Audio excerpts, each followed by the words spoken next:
Presumptive Republican nominee for humiliating President Donald Trump continues his out-of-control rampage of attacks and innuendos against Hillary Clinton, the presumptive Democrat nominee for Grand Poobah Femalissimus Maxima, a position that doesn't actually exist yet. In Trump's latest outrage, he referred to the 1993 death of Vince Foster as, quote, very fishy. Foster was the deputy White House counsel during the Clinton administration who committed suicide in a Virginia park by shooting himself in the mouth. The suicide spurred rumors that the Clintons had murdered Foster, especially after Bill and Hillary's aides apparently removed documents from Foster's office after his death. But Foster's death has been investigated repeatedly and ruled a suicide, as has the death of Kathleen Willey's husband, Edward, who shot himself on the very same day Mrs. Willey says Bill Clinton chased her around the Oval Office, grabbing her private parts. Mrs. Willey's accusations were thoroughly denied by Clinton operatives, as were charges that Hillary sold her influence as a senator in return for donations to the Clinton Foundation from Russian businessman Boris Payoff, who later committed suicide by throwing himself down a flight of stairs, then beating himself to death with an aluminum baseball bat. Investigators have debunked those allegations, as they have the charges that Clinton's suspicious private email server was broken into by a Romanian hacker who later did himself in by shooting himself 6 times in the back of the head. That death was ruled a suicide, as were the deaths of 5 people who witnessed the fatal attacks on the American compound in Benghazi and accused Clinton of lying about the attacks. Those witnesses tragically ended their own lives by locking themselves in a cellar and setting the house on fire while screaming, "Help, help, please don't kill us." Mrs. Clinton laughed off questions about these deaths, as she laughed off charges that she accepted payoffs in the form of her husband's speaking fees, which mysteriously skyrocketed after she became Secretary of State. These allegations were detailed in a book by a Hoover Institution journalist who later committed suicide by running very fast down a dark alley and then riddling himself with machine gun bullets. Mrs. Clinton was absolved of all responsibility for the journalist's death, as she was absolved of charges that her private email server was wiped clean by a tech expert in New Jersey. The expert later went home and left a suicide note reading, quote, "Dear God, I think someone is going to," unquote, and then killed himself by sticking his feet into a tub full of cement and hurling himself into the Atlantic Ocean about 135 miles offshore. Mrs. Clinton responded to Trump's outrageous charges by saying, quote, "Donald Trump's attacks on me have become increasingly irresponsible and absurd. And by the way, I've noticed he's been looking a little depressed lately," unquote. Trigger warning, I'm Andrew Klavan, and this is The Andrew Klavan Show. All right. Don't start looking that stuff up. I made up everything except the first 2. All right? The first 2 are real, but I made them all up, and it's just kidding around. But what we'll get back to, I'm going to unpack that opening because it's unfair to leave you with all that stuff. However, today it's the world famous mailbag day. Hooray! Yay! Hooray! And you can participate by subscribing and sending your questions in. It's free for the first 30 days, and then I think me and Shapiro come to your house and take your furniture. I think that's the way it works. But you can not only listen if you subscribe, you can also watch. All right, so let's talk about this. Yesterday we were talking about how the left-wing media was shocked, absolutely shocked, that Donald Trump would dare to talk about Bill Clinton's infidelities and Hillary Clinton's work in keeping those infidelities quiet and threatening the women who brought charges against him, their partnership, basically, in silencing these women who had been allegedly abused by Bill Clinton. And the media was just absolutely stunned that this could come up, even though Hillary Clinton is running on the 90s economy and even saying that she's going to put Bill in charge of the economy so he can bring back the tech boom and Newt Gingrich's policies that made all those things happen, and all the other things that she's against, the welfare reform, the crime reform, all those things that she is against, she's running against, but she's saying, gee, things were great the last time somebody named Clinton was out there. So Trump is quite legitimately, attacking them, and the left-wing media is shocked. So now Trump has upped the ante because he's brought back Vince Foster. And Vince Foster, as I say, deputy White House counsel, a depressive, had clinical depression, didn't like the limelight he was in, didn't like the scandals that kept hammering, the Whitewater scandals, the Travelgate scandals, and finally went out into a park and blew his brains out and did leave a message, a suicide note that was in pieces. There is absolutely no evidence. This has been investigated to death, as it were, and there is absolutely no evidence that the Clintons had anything to do with his death. There is some evidence that Hillary and Bill's aides walked into Foster's office after his death and under the noses of the FBI investigators, walked off with some documents. A lot of documents that had been missing showed up in typical Clintonian fashion 2 years later. And of course, there was nothing in them to incriminate anybody. But that's so typical of the Clintons, so that when they complain that there are conspiracy theories around them, it's also because they're obviously corrupt. so that those conspiracy theories grow up. So now Trump has said, he went to the Washington Post, and this is what he said. He said, Trump, and by the way, just before I say that, Kathleen Willie's husband also did kill himself, and that had apparently nothing to do with the Clintons. But if you go online and Google deaths connected to the Clintons, there are these long, long lists of people who knew Bill and Hillary who died under mysterious circumstances. Many of them are untrustworthy. There's never been any evidence that the Clintons were involved in any of them. So, yeah, I have nothing to say about that. But Trump, that doesn't stop Donald Trump, because if it's been in the National Enquirer, Trump will talk about it. So he told the Washington Post in an interview he thought Foster's death was very fishy. This is what he said, quote, he had intimate knowledge of what was going on. Foster had intimate knowledge of what was going on. He knew everything that was going on, and then all of a sudden he committed suicide. I don't bring Foster's death up because I don't know enough to really discuss it. I will say there are people who continue to bring it up because they think it was absolutely a murder. I don't do that because I don't think it's fair. That's nice of him. So here's Bill Clinton's response.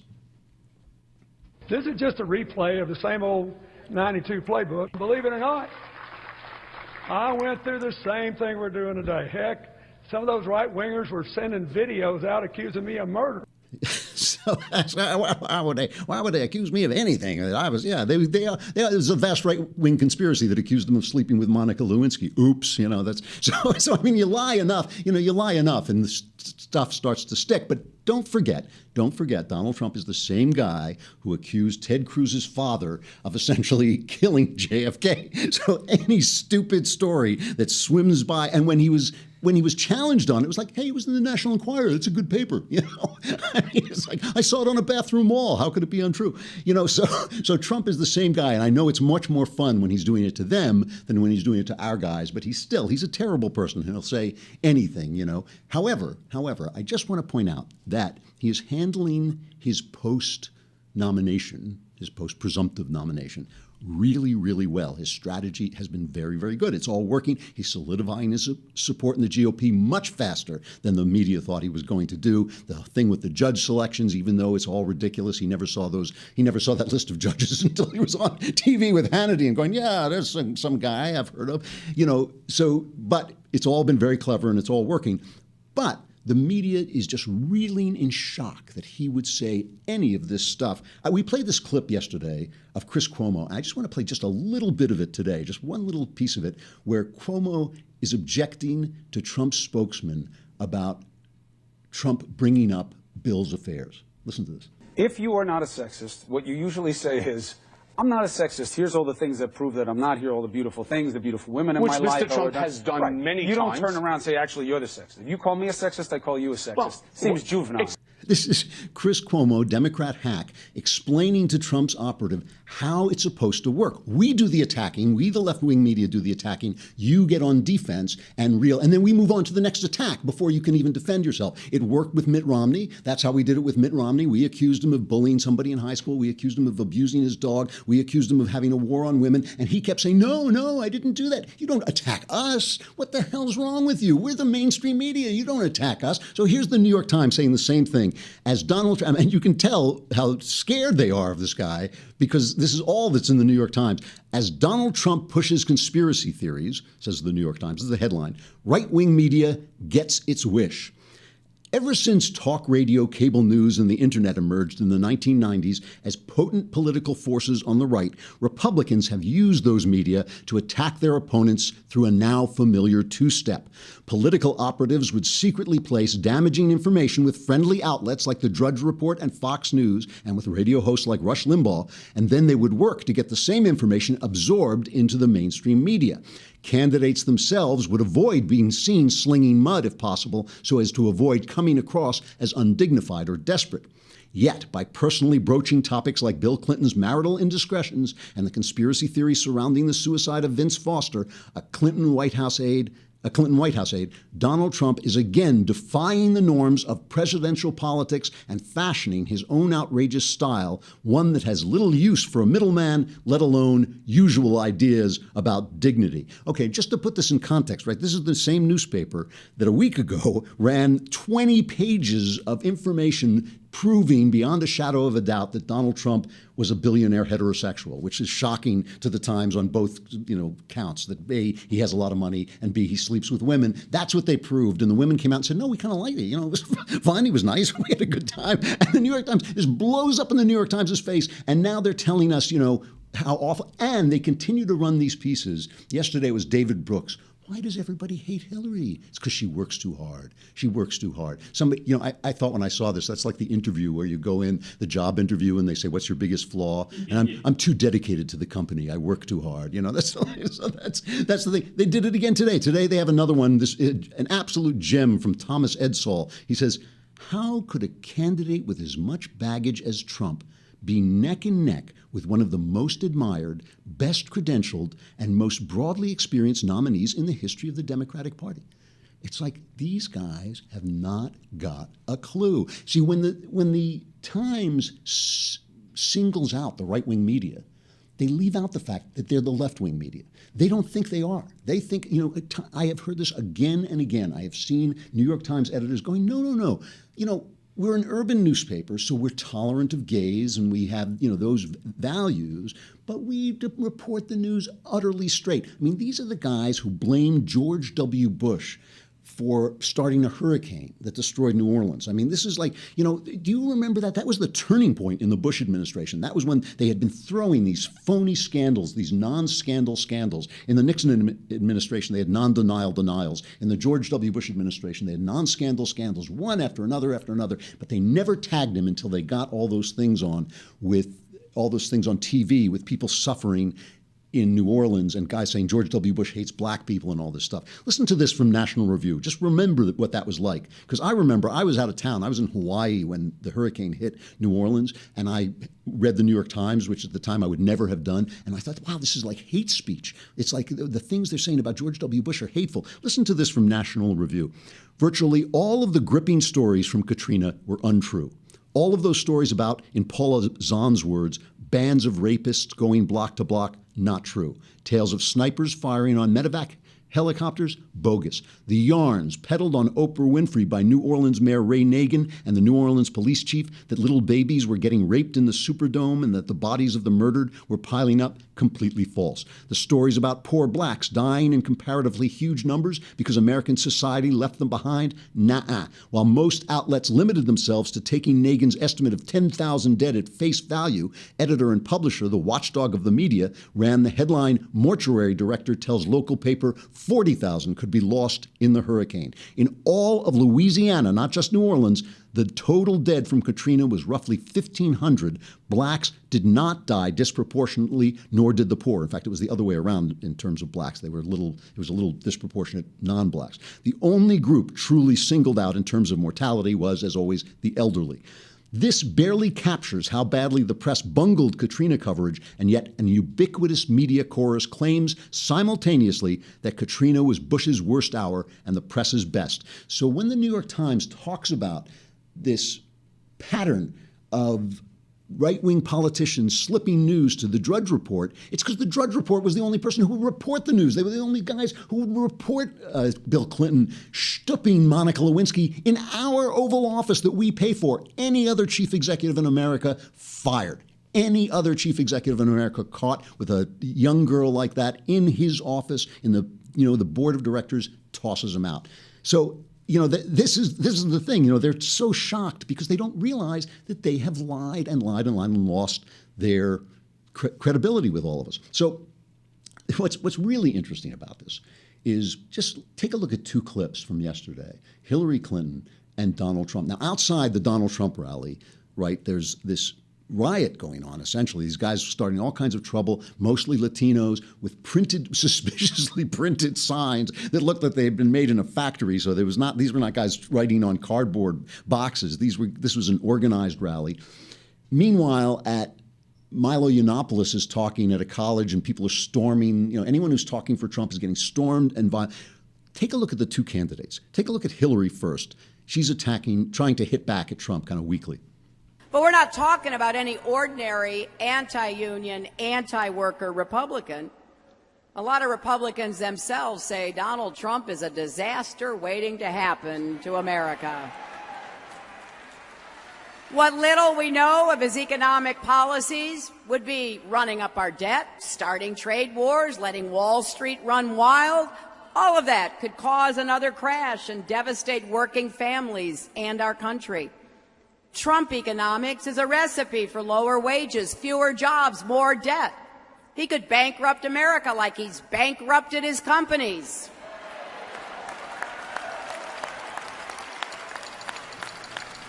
I mean, ask yourself, how can anybody lose money running a casino, really? So there's Hillary Clinton looking like grim death. You know, her voice is almost gone. She's screeching, got this horrible screech. She's reading straight off the teleprompter. She looks like she's just her eyes doing back and forth, the old Obama thing, reading it straight off the teleprompter. And she's saying things, these kind of wild attacks on Trump. Like yesterday she said, oh, you know, he said something at one point in 2007 that it looks like the housing market is going to crash, and that wouldn't be such a bad thing for me because I can make a lot of money out of that. And Trump said, yeah, that's what I do. I'm a businessman. I make money whether it's good times or bad times. That's what a good businessman does, and our country should be run like that also. Perfectly good point. Perfectly reasonable point. But that's grim Hillary Clinton. Look at Trump. This is hilarious. Look at Trump. I've learned, don't even joke a little bit. You know, don't even joke a little bit. You know, Ed Rendell, okay, he was the mayor of Philadelphia. He's a big, big Hillary Clinton supporter, okay? Think of this. I was so angry when I heard him say this. But Ed Rendell, big, big women love, and I love women. Shout it out, shout it out. She said, women love you. I love women. Okay. But Ed Rendell, one of Hillary Clinton's biggest supporters, said that half the women in the United States, something to this effect, half the women in the United States are ugly. Nobody even talks about it. Nobody talks about it. Can you imagine if I made that statement? It would be the electric chair. And I don't believe that either, by the way. But he made that statement, and I said, oh, he said, you don't even hear about it. You don't even hear about it. I mean, he was a big wheel, and now he's big in the Hillary Clinton campaign, and you don't even hear about it because there's a double standard. If you're a Republican, if you're a conservative, it's a total double standard from the sleaze back there. The sleaze, but first of all, look at him. He's having a great time. He's having the time of his life. He looks like he's having fun. I mean, it looks like you're sitting there looking, hey, maybe a Trump administration. Okay, it'd be fascist, but at least it'd be fun fascism. At least we'd be having a good time. At least we'd be laughing. You know, he's that sleaze back there. He's talking about the press. He's talking about the guys that every Republican for the last 50 years has been scared witless of. They've been trembling in their boots. You wonder why they didn't stand up to Obama. It's the press. And he's just saying, those sleaze back. He's pointing at them, and there's those sleaze back there. You can't help but love it. And the proof that he's right, about the bias in the press is this: who are both candidates not talking about? Who is the missing man, the invisible man? Barack Obama. Nobody is saying a word about him. Trump's not running against him, and Hillary's not running on him. Hillary's talking about how much everybody's suffering. But she never says a bad word about Obama.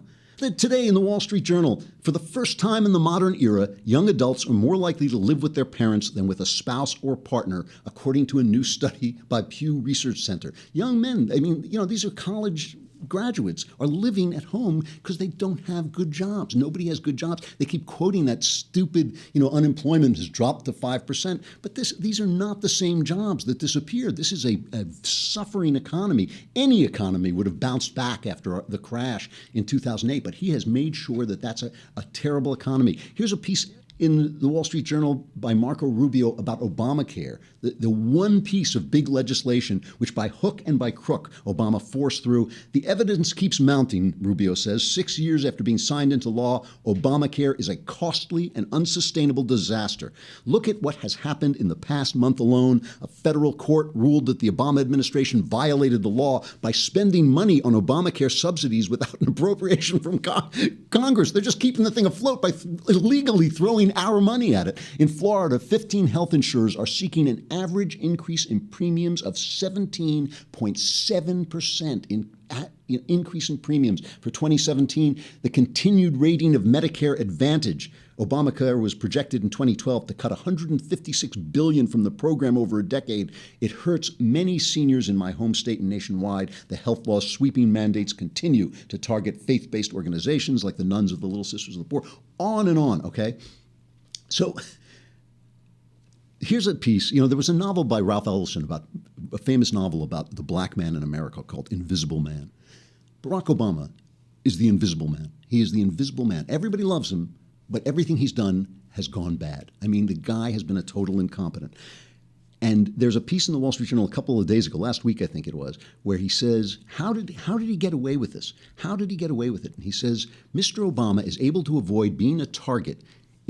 The reason he's able to avoid being a target is that he is a deft manipulator of the media, probably more skillful at it than any president ever. He heads a savvy public relations machine that markets him like a Hollywood celebrity, a role he obligingly and successfully plays. And so all you ever see of Obama is him with people admiring him putting up a statue to women, him blowing bubbles with children, all this stuff. That's all you ever see of him. And that fact alone has sucked the credibility out of the media until, when you, as I said yesterday, when you stand Donald Trump next to principles, he looks like a monster. When you stand him up next to the media, he looks like a god. It's that simple, and Trump knows it, and he's playing it brilliantly.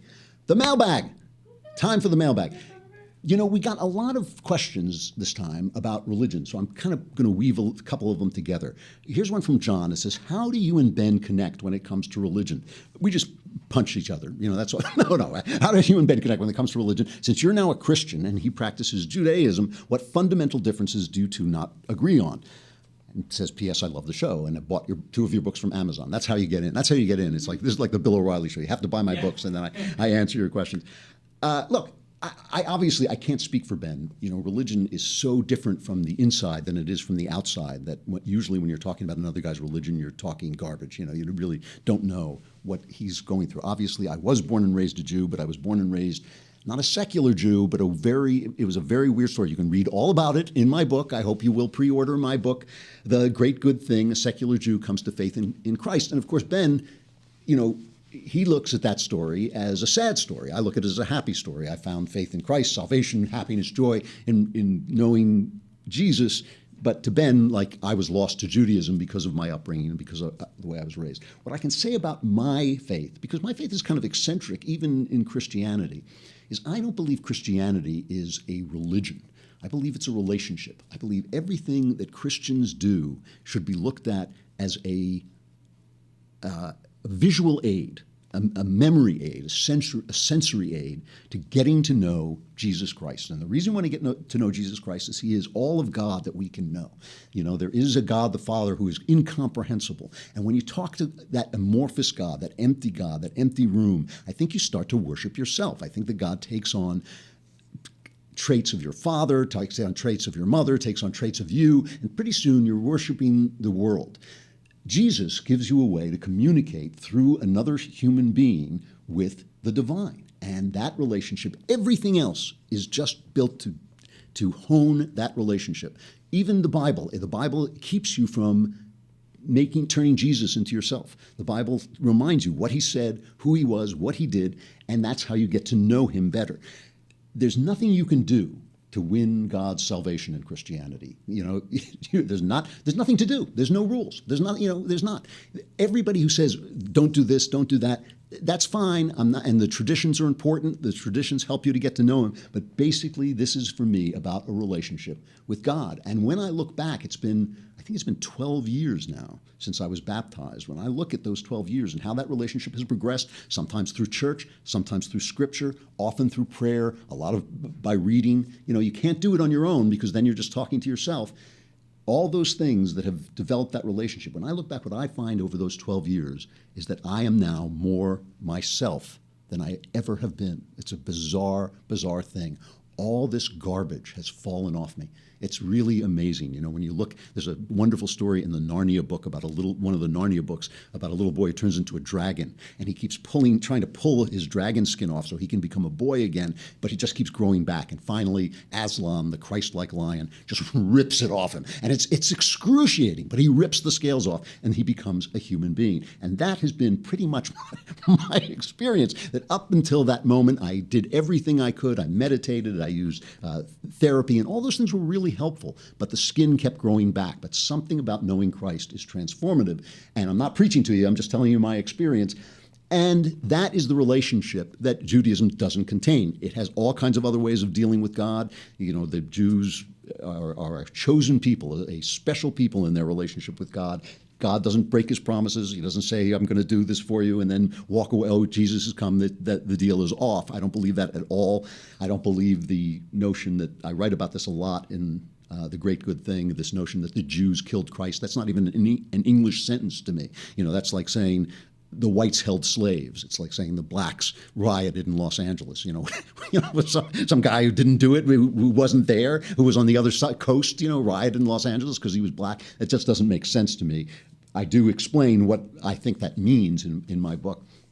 So anyway, what is not included in Judaism, obviously, this is the great dividing line, is the character of Jesus Christ as being the Son of God and a representative of God. And, you know, that's something that is not in Ben's religion, but what is in Ben's religion, I would have to leave it to him to say, because only he can explain it to you in a proper way. So that's my answer. I just want to add that somebody else, Audrey Gale Grace, asked, who is my favorite character in the Chronicles of Narnia? And I wanted to add that in because I'm not a big fan of C.S. Lewis's fiction. I love his nonfiction. I mean, The Weight of Glory is one of my favorite books, and that's saying something because I've read everything. So I've read every book ever written, so that's saying a lot. But, you know, I like the Narnia books, but the one point when the Narnia books really come to life is whenever Aslan, the Christly lion, is on the scene, because C.S. Lewis's description of his relationship to human beings is so exact, and it actually does develop this theme of a relationship, of the relationship being everything. All right.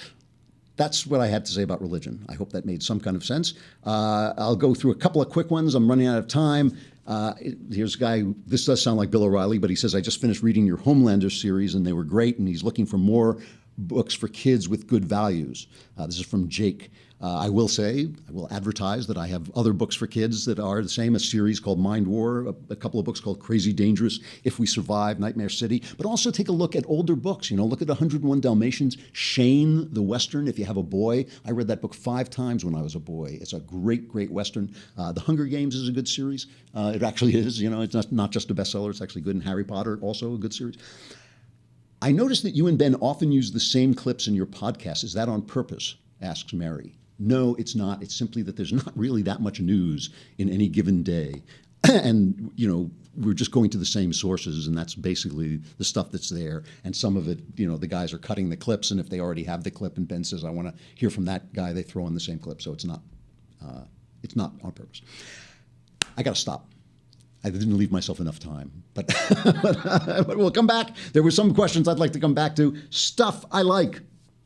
That's the mailbag. We'll do it again next Wednesday. Subscribe, send your questions. I will get as many of them as I can.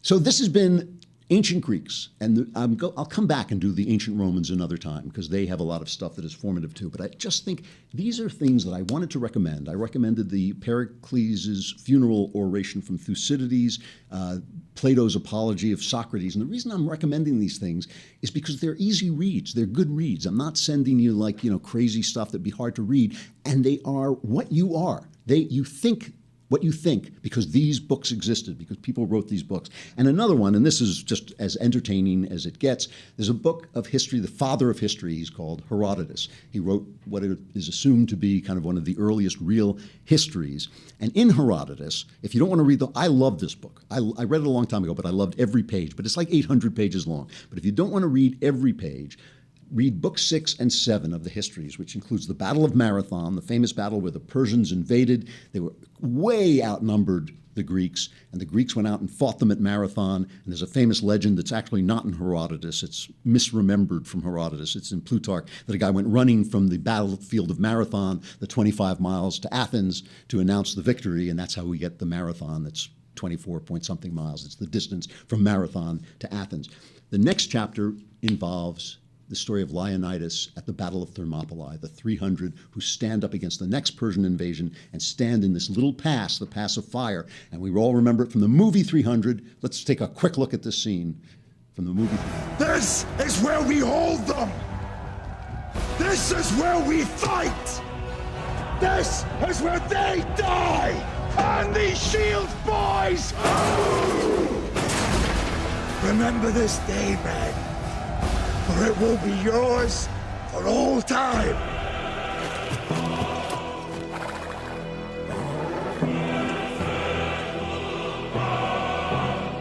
Spartans! Lay down your weapons! Persians! Come and get them! Molon Lobby, come and take them, Molon Lobby. You know, have you heard the word laconic? You know the word laconic? Like Gary Cooper or John Wayne would be laconic. They're guys who don't speak much, but what they say is really choice. That comes from the area Laconia, which was the area that Spartan was in. And they had a way of speaking that was very tense. Molon Lobby, come and get them, pal. You know, so this stuff is formative because it talks a lot about why a small band of free men can beat a bigger band of slaves. And that's really, really important. All right. Tomorrow, if there's not too much news, other news, I want to talk a little bit about Hollywood and some of the terrible things that are going there, and have a friend of mine on who is a Christian critic. I hope we'll get to interview him. It should be interesting because there's a lot of really nasty stuff coming on in Hollywood that's affecting our minds. I'm Andrew Klavan. This is The Andrew Klavan Show. It's been lovely talking to you. Let's do it again tomorrow.